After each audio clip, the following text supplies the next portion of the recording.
Info terupdate pagi ini. Nah, berikut KPM yang sudah cair KKS-nya. Namun sebelum itu ada informasi terbaru bagi KPM PKH BPNT September-Oktober tahun 2024. KPM wajib mengetahuinya. Assalamualaikum warahmatullahi wabarakatuh. Apa kabar semuanya? Semoga selalu sehat, dilancarkan rezekinya, dimudahkan segala urusannya, amin.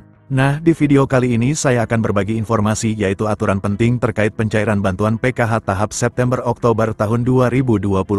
Nah, lalu kira-kira ada aturan terbaru seperti apa ya? Maka dari itu simak terus videonya sampai selesai agar supaya tidak menimbulkan gagal paham dalam menyerap informasinya.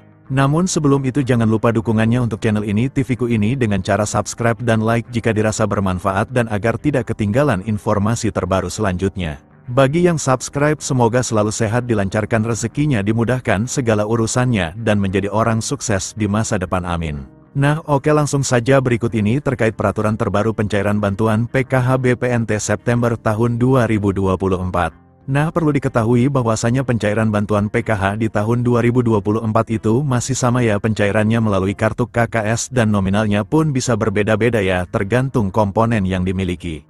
Nah, selain itu juga sudah ada peraturan yang sudah ditetapkan dalam hal pencairan PKH di tahun 2024. Jadi untuk bantuan PKH itu adalah bantuan bersyarat. Jadi harus memiliki komponen PKH seperti anak balita, kemudian anak sekolah SD, anak sekolah SMP, anak sekolah SMA. Kemudian penyandang disabilitas berat dan juga komponen PKH lansia, serta komponen ibu hamil.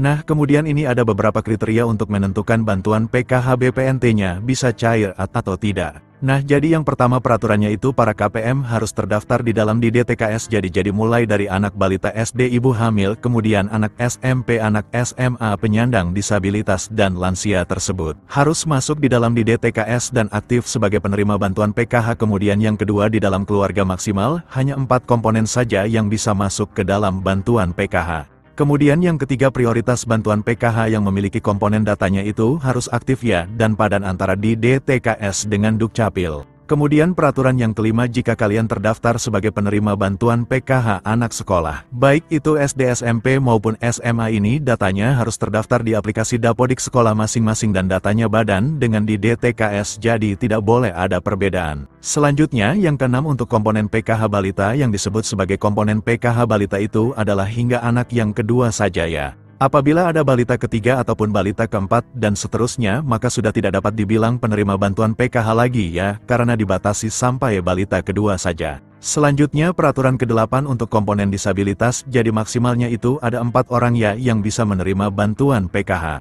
Kemudian selanjutnya untuk komponen lansia, peraturannya adalah yang dibilang komponen PKH lansia sama seperti penyandang disabilitas, yaitu maksimal 4 orang saja. Kemudian peraturan selanjutnya untuk komponen lansia tersebut itu usianya harus mencapai minimal umur 60 tahun ke atas. Selanjutnya untuk komponen cucu itu juga bisa masuk ke dalam pencairan bantuan PKH asalkan lolos sebagai penerima dan memenuhi persyaratan. Kemudian peraturan selanjutnya untuk komponen ibu hamil, jadi yang dianggap atau dibilang komponen PKH ibu hamil adalah hanya sampai kehamilan yang kedua saja ya, jadi apabila memilih yang ketiga kalinya atau keempat kalinya itu sudah tidak bisa dapat bantuan PKH. Kemudian juga memiliki anak yang normal, yang bersekolah di jenjang SD, sedangkan untuk yang nominal penyandang disabilitas dan anak sekolah SD itu nominalnya berbeda-beda, lebih besar penyandang disabilitas SD. Maka yang masuk komponen PKH adalah komponen disabilitas yang didahulukan, jadi sudah jelas, yaitu adalah peraturan bantuan PKH di tahun 2024. Sementara untuk jadwal pencairannya jika tidak ada perubahan akan dicairkan di antara bulan ini atau Oktober tahun 2024.